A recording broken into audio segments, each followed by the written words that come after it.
Bismillahirrahmanirrahim. Alhamdulillahilladzi arsala rasulahu bil huda wa dinil haqq liyuzhirahu 'ala ad-dini kullihi wa kafa billahi shahida. Allahumma salli wa sallim ala 'abdika wa rasulika Muhammad wa ala alihi wa sahbihi ajma'in wa ba'd.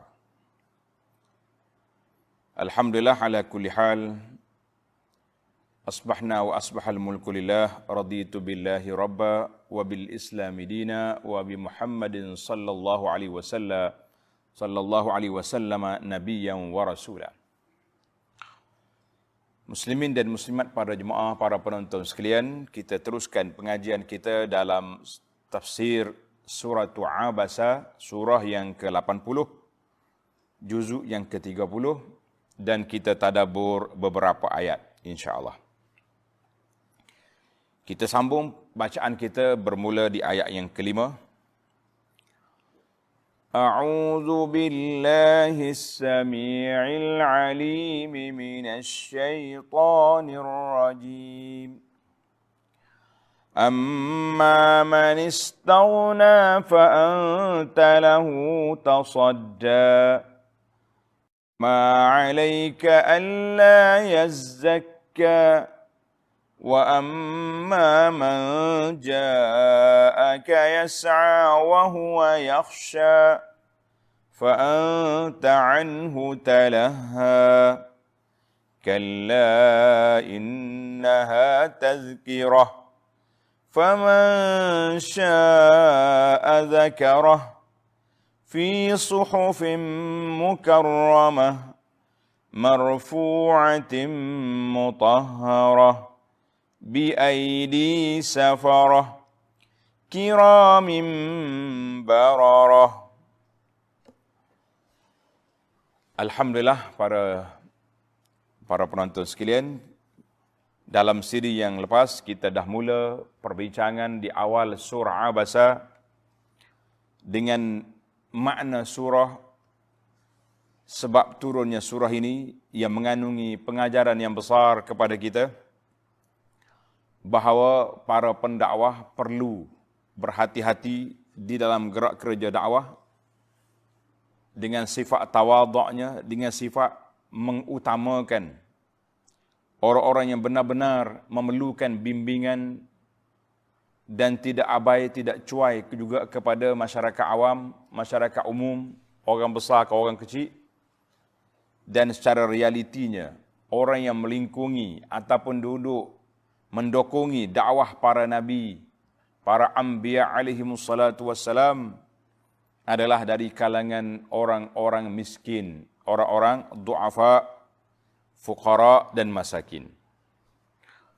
Karena itu Nabi SAW ditegur oleh Allah Azza wa Jalla bukan kerana berhadap kepada orang-orang besar itu, tetapi itu tugas pendakwah. Tetapi Nabi ditegur kerana tidak layan dengan sebaiknya orang buta, orang miskin yang datang. Jadi itu hati-hati kepada kita semua, insya-Allah. Baik, kita sambung terus kepada ayat yang kelima. Amma man istaghna. Adapun orang yang merasa keadaannya telah cukupan, tidak berhajat lagi menerima Al-Quran. Siapa dia? Istaghna, mana dia rasa dia cukup. An qabulil haqqi, daripada menerima kebenaran, menerima dakwah yang dibawa oleh Nabi sallallahu alaihi wasallam. Itulah yang menjadi celaan pada mereka. Bukan sebab dia kaya, bukan sebab dia ketua, tapi dicela mereka sebab menolak kebenaran dakwah yang diajar oleh Nabi sallallahu alaihi wasallam. Itu punca, itu sebabnya. Sebabnya duduk di mana? Duduk di situ. Maka orang macam ni, orang yang tak nak terima ni, fa anta lahu tasadda, maka engkau bersungguh-sungguh melayaninya. Masya-Allah, tabarakallah. Jadi orang macam ni, kamu fokus kepada dia. fokuskan kepada dia, kita kena ingat, kita kena sedar bahawa Nabi kita berpaling kepada orang besar ni sebab apa? Bukan kerana nak mendekatkan diri dengan orang kaya, bukan kerana nak tarik harta dia, tetapi kana yatma' fi islamihim. Nabi kita nak sangat, tamak sangat supaya ketua-ketua Quraisy ni masuk Islam. Hatta sehingga kita dapat menguatkan syaukah. Syaukah di mana? Kekuatan umat Islam itu dengan masuknya pembesar-pembesar. Kalau pembesar ni masuk, dia tak masuk seorang. Dia masuk sekali dengan pengikut-pengikut dia, pengikut sekali dengan atba' dia. Maka itu yang menjadi agenda Nabi SAW. Nabi kita fokus kepada mereka. Tapi tidakkah Nabi itu ditegur oleh Allah Azza wa Jalla untuk pengajaran kepada kita semua? InsyaAllah. Wa ma 'alaika alla yazzakka. Wa ma 'alaika alla yazzakka. Padahal engkau tidak bersalah kalau ia tidak mahu membersihkan dirinya dari keingkarannya. Masya Allah. Maknanya Nabi kita tak salah dah. Sebab apa tak salah? Sebab Nabi kita telah menyampaikan tugasnya, iaitulah dakwahnya. Sebagaimana dalam suratul An'am ayat 52, Allah Ta'ala telah sebut, Ma 'alaika min hisabihim min syai' wa ma min hisabika 'alaihim min syai'. Mana bila Nabi dah menjalankan tugas, dah menyampaikan, maka bukan lagi menjadi kesalahan kepada Nabi kalau orang tak terima. Selesai. Wa ma 'alaika alla yazzaka, bukanlah kerja Nabi nak boleh beri hidayah. Karena itu hidayah ni terbagi pada dua, dipanggil hidayatul irsyad. Apa maksud hidayatul irsyad? Hidayah memberi bimbingan, menyampaikan maklumat. Itu kerja Nabi SAW dan kerja para pendakwah selepas daripada dia. Satu lagi dia panggil hidayatut taufiq. Hidayah memberi taufik. Itu kuasa Allah. Tidak ada orang lain yang boleh mengambil tugas yang tersebut. Kemudian sekali lagi Allah Ta'ala ulang balik pujian dia kepada Abdullah bin Ummi Maktum. Allah kata apa? Wa amma man ja'aka yas'a wa huwa yakhsha. Dan adapun orang yang segera datang kepadamu dengan perasaan yakhsha, khasyatullah, takutnya melanggar perintah Allah. Orang hok mari segera mari takut melanggar perintah Allah, fa anta anhu talaha, maka engkau berlengah-lengah melayaninya. Maka ayat ini para jemaah tanda balik. Ayat ini Allah Subhanahu Wa Taala sekali lagi bagi syahadah, bagi penyaksian, ataupun kalau sesuai lah dalam ilmu tafsir kita guna bagi CJISO kalau sesuai. Kalau tidak kita kata bagi satu syahadah, penyaksian bahawa Abdullah bin Ummi Maktum ini yakhsyallah, dia datang dengan segera mencari keampunan Allah Azza wa Jalla kerana dia takut kepada Allah Azza wa Jalla. Wahya min barakatin Nabi sallallahu alaihi wasallam, ini di antara keberkatan yang Nabi kita sallallahu alaihi wasallam bawa kepada Ibnu Ummi Maktum. Jadi dalam ayat yang lepas, tengok balik kepada ayat yang lepas, Allah kata apa? Allah kata, "Wa ma yudrika la'allahu yazzakka." Kamu tahu ke tidak, boleh jadi dia ni mari nak membersihkan diri dia. Nak membersihkan jiwa dia. Kata di para ulama, itulah menjadi saksi, menjadi sana pujian Allah Ta'ala kepada Abdullah bin Ummi Maktum.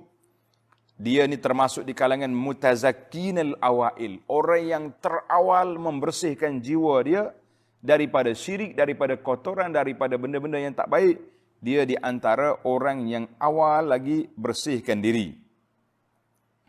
Maka ini di antara keberkatan yang Nabi SAW beri kepada dia. Dan di akhir umur Nabi, Nabi kita berdoa, Allahumma inni ittakhaztu 'indaka ahdan lan tukhlifani fa ayyuma mu'minin sababtuhu aw jalattuhu faj'al zalika kaffaratan lahu yaumal qiyamah. Nabi kita doa, ya Allah, aku telah berjanji denganmu ya Allah yang tidak menyalahi janji. Mana-mana orang mukmin yang aku maki dia atau aku sebab dia, yang pentingnya Nabi kita ambil tindakan ke atas dia, maka jadilah dia itu kafarah, menjadi penghapuskan dosa dia pada hari kiamat. Hadis ini dalam Bukhari Muslim daripada Abu Hurairah radhiyallahu anhu. Jadi kita nampaklah bahawa Abdullah bin Maktum, hikmahnya apa dia?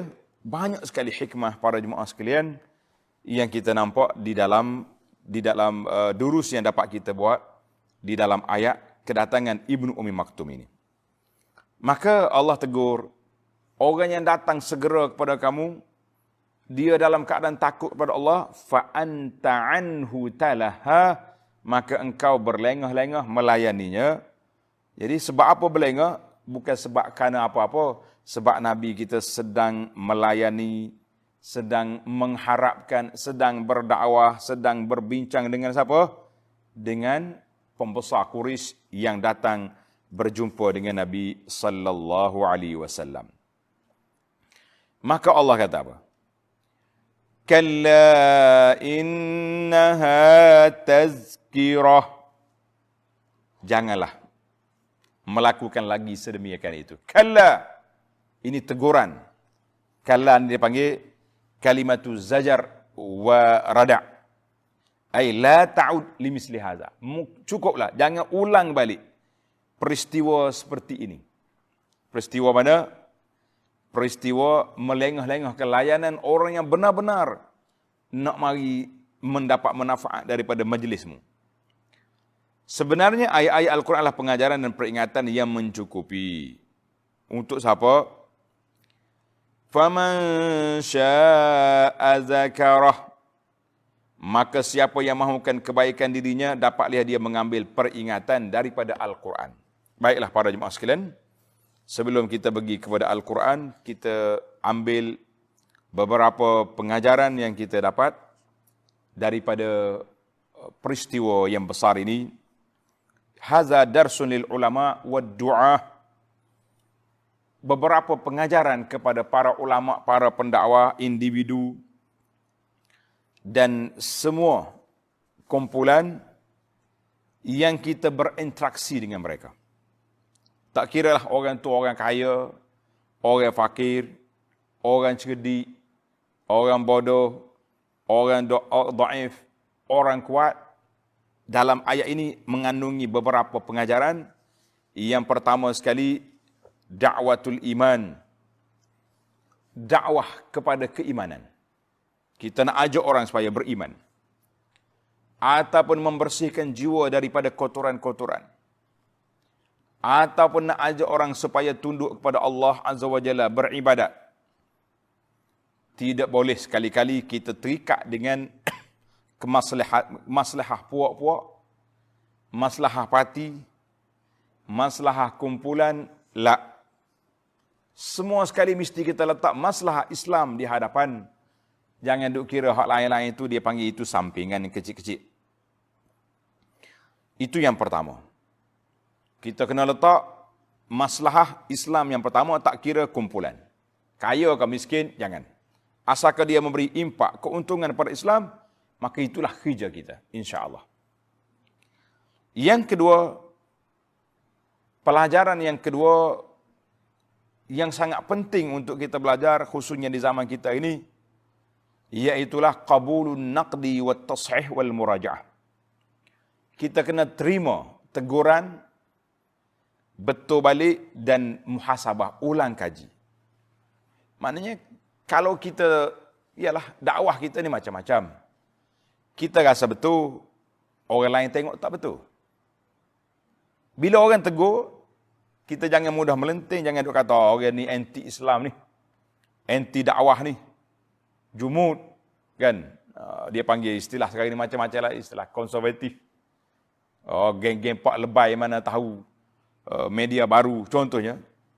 Kita kata biarlah orang nak kata apa kita, tapi kita cuba murajaah. murajaah balik. Apa yang orang kata, tak semuanya salah. Dan mungkin tidak semuanya benar. Tapi di sana ada timbang tara. Boleh jadi ada yang kebenarannya sedikit dan ada kesilapannya sedikit. Maka kita ambil yang benar, yang silap tu kita letak di tepi.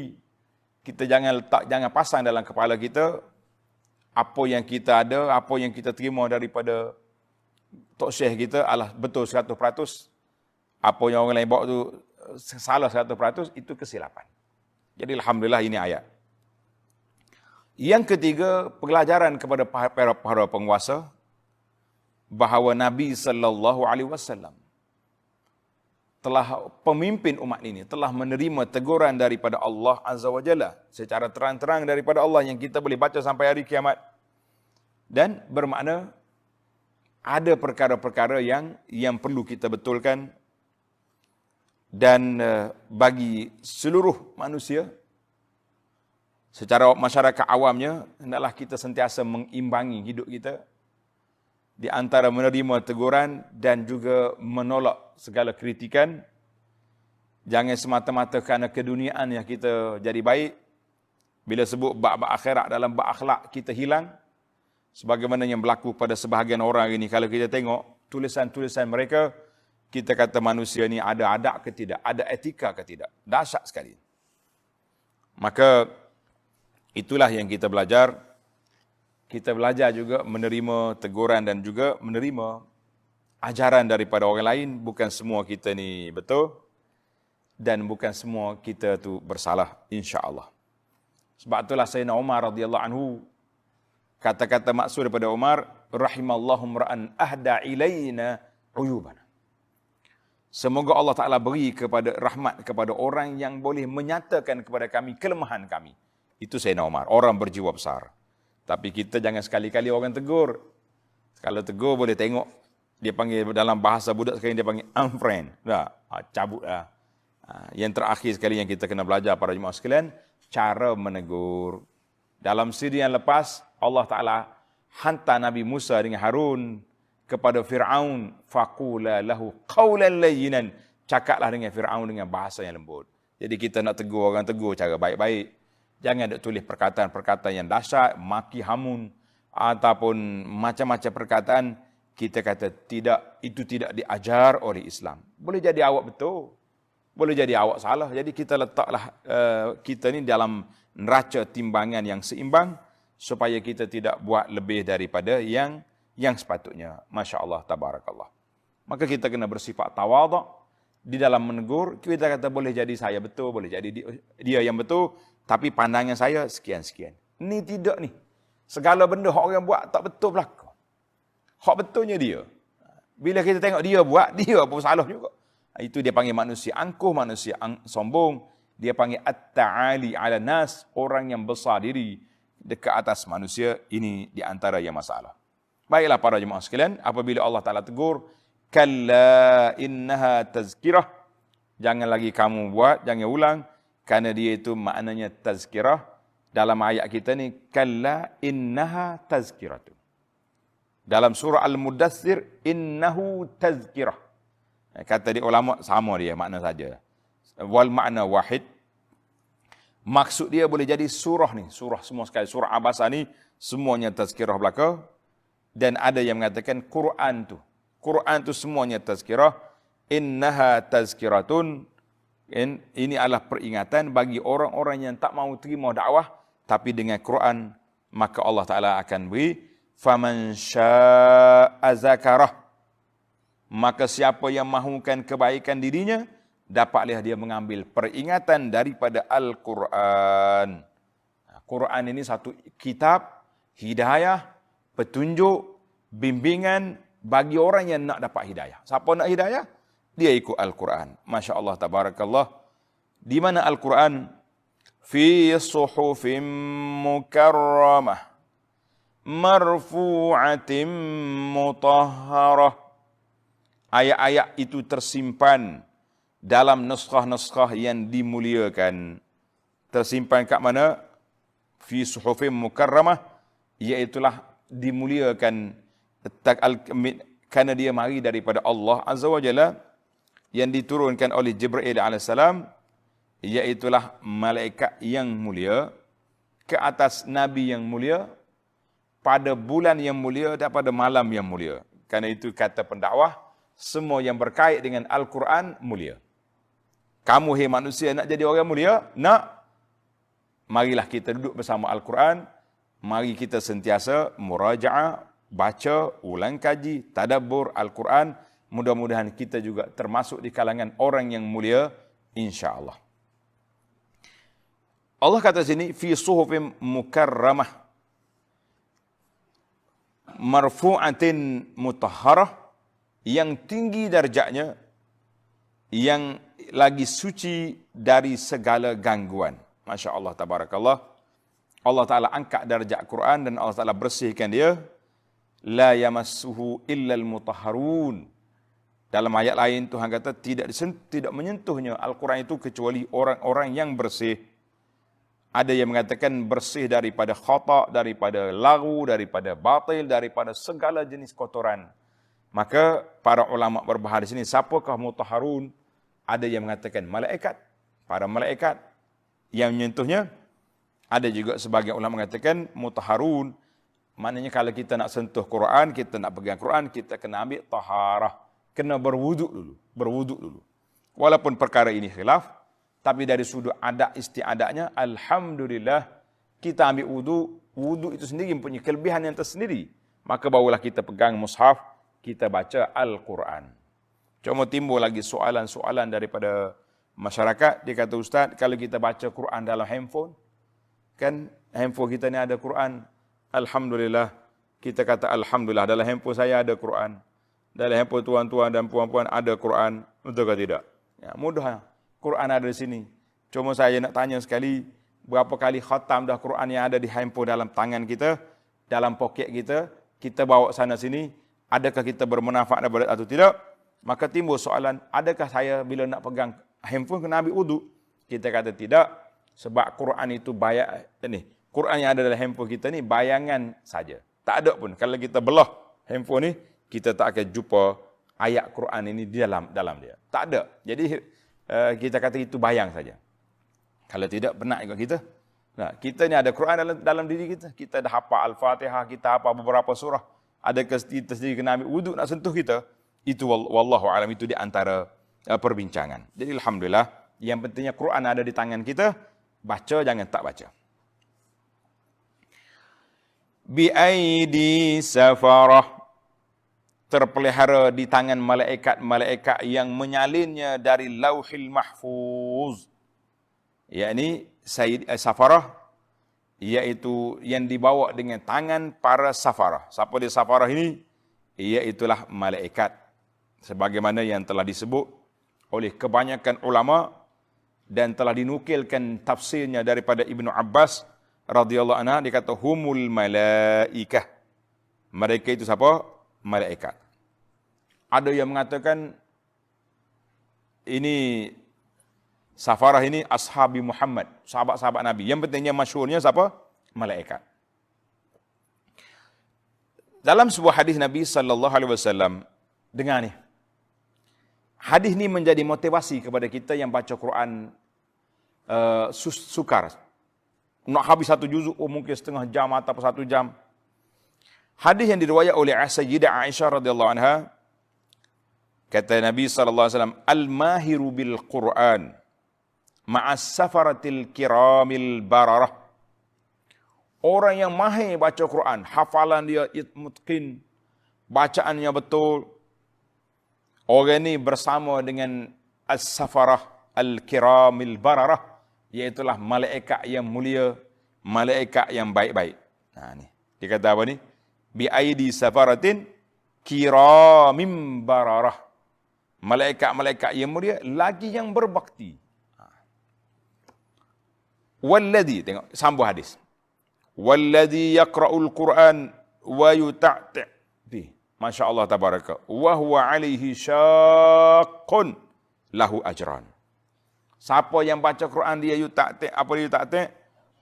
Tergagak-gagak. Nak baca payah, nak keluar makhraj huruf tu penat gitu. 1 jam, 1 juzuk. Berpeluh, kan? Jangan bimbang. Lahu ajran, dia boleh 2 pahala. Masya Allah. Yang pertama pahala baca Quran, yang kedua pahala susah nak habiskan bacaan tu. Hadis ini dikeluar oleh Imam Bukhari dan Muslim. Mana ayat ini sekaligus memberi pujian kepada sahabat-sahabat Nabi kerana mereka termasuk di kalangan hamalatul Quran dan penghafal Al-Quran, dan juga menjadi kemuliaan kepada semua para penghafal Quran dan pembaca Quran yang beramal dengan Quran sampai ke hari kiamat, insya-Allah. Maka dalam ayat ini selesailah kita tentang orang yang nak ambil peringatan itu dengan apa? Dengan Al-Quran. Peringatan dengan Al-Quran. Kita berpindah kepada ayat yang ke-17. Qutilal insanu ma akfarah. Binasalah hendaknya manusia yang engkar itu, betapa besar kekufurannya. Jadi ayat ini, wallahu alam, masih lagi berceritakan tentang siapa? Tentang puak-puak kafir itu. Pembesar-pembesar yang menyibukkan Nabi SAW daripada orang yang dhaif. Di antaranya nama-nama yang disebut, siapa dia? Utbah dan Syaibah anak Rabi'ah, Akhnas bin Syariq, dan orang-orang lain yang berada dekat Nabi ketika kedatangan Abdullah bin Ummi Maktum. Maka ayat ini sekaligus mengandungi janji dan doa ke atas mereka bahawa qutilal insanu ma akfar. Binasalah manusia yang kufur, yang engkar itu, ma akfarahu, betapa besarnya kekufuran dia. Allahu Akbar. Jadi kerja ini, ayat ini sekali lagi memberi peringatan kepada kita, tanggungjawab Rasul alaihi wassalatu wassalam. Apa tanggungjawab dia? Iaitulah menyampaikan. Menyampaikan apa? Menyampaikan dakwah kepada manusia seluruhnya. Walaupun orang dengar, orang tak dengar, cerita lain. Yang penting sampaikan. Sirah ayat ini, qutilal insan, dipanggil sirah doa, tetapi hakikatnya taubih. Lafaznya lafaz doa, tapi hakikat dia celaan dan cercaan kepada orang-orang yang tidak mahu menerima Al-Quran. Maka oleh kerana mereka sombong, mereka orang Kelantan kata hagah, maka Allah bangkit. Siapa mu tu? Yang kamu duk sangat, duk action sangat, tak mahu terima dakwah ni, kamu siapa? Maka Allah mula. Ayat yang ke-18 ini, Allah mula mengungkit asal kejadian manusia. Min ayyi syai'in khalaqah. Tidakkah ia memikirkan, hei, puak-puak sombong, geng-geng takbur, orang-orang yang kerah kepala, tidakkah kamu memikirkan dari apakah ia diciptakan oleh Allah? Mu tak memikir kah? Mu ni Allah Ta'ala cipta daripada apa? Min nutfatin khalaqahu faqaddarah.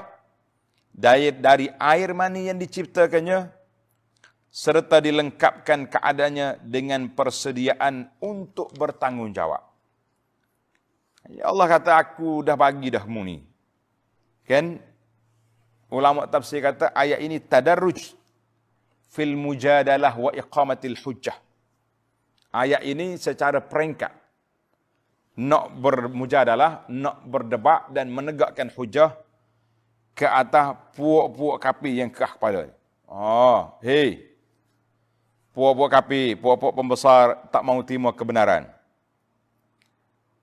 Mu ni jadi daripada apa? Kamu jadi daripada emas?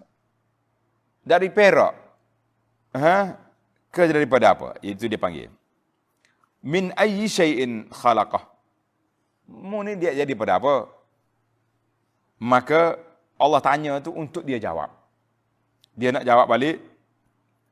kepada puak-puak sombong dulu dan puak-puak sombong sekarang. Apa dia jawapan dia? Min nutfatin khalaqahu faqaddarah. Mari daripada air mani. Kan air mani yang dijadikan manusia itu, Masya Allah, tabarakallah, berapa banyak dia panggil haiwanul manawi. Dalam bahasa Arab kata haiwan manawi, orang panggil sperma. Kan? Ia nak boleh jadi itu banyak sekali. Sekali dia keluar tu banyak. Tapi yang jadinya seorang. Satu je hak jadi. Ada hak tak jadi langsung. Ada yang sampai berpuluh tahun kahwin tak dapat anak.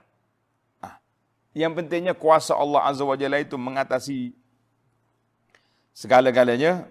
Min ayyi syai'in khalaqahu. Soal di sini tentang apakah bahan kamu dijadikan. Tak kira lah siapa dia kamu tu. Orang Muslim ke, orang kafir ke, yang penting siapa dia kamu. Maka Allah kata, min nutfatin khalaqahu faqaddarah. Kamu dijadikan daripada air mani je. Kemudian qaddarahu, Allah Ta'ala takdirkan, Allah Ta'ala letakkan, dilengkapkan keadaannya dengan persediaan untuk bertanggungjawab. Faqaddaruhu di sini, setelah Allah ciptakan manusia, maka diletakkan takdir. Apa makna takdir di sini? Tanda. Kata ulama tafsir, ada 3 makna. Faqaddaruhu ada 3 makna. Yang pertama, qaddar a'dha'ahu. Allah Ta'ala telah takdirkan susun kejadian anggota dia.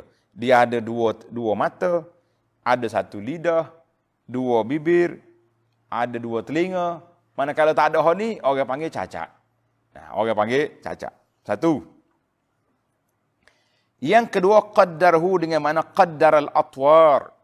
Allah Ta'ala telah takdirkan peringkat kejadian manusia. Nutfah, air mani, alaqah, mudghah, mukhallaqatin wa ghairi mukhallaqah. Kan? Daripada air mani, jadi darah, jadi segumpal daging.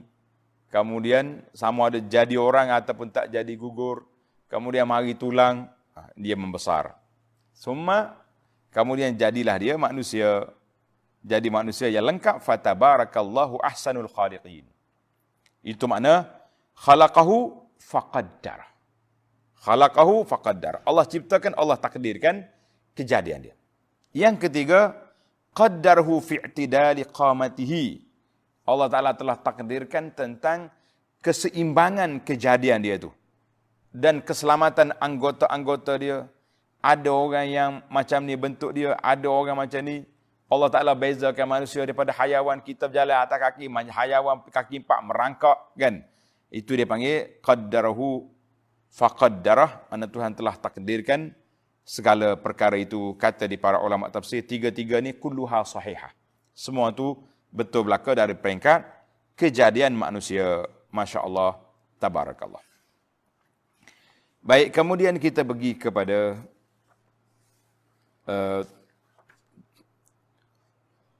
dalam ayat yang kita baca tadi, Allah SWT telah sebut tentang manusia ni jangan sombong. Buat apa nak sombong? Sebab kamu jadi daripada air mani je, kan? Tiba-tiba kamu terlupa kepada Tuhan yang menciptakan kamu. Mungkin duk sembuh, ma'akfarahu, apalah manusia ni kafir sangat, ada yang sembah batu, sembah lembu, sembah macam-macam yang ada. Kita kata ini antara benda yang pelik.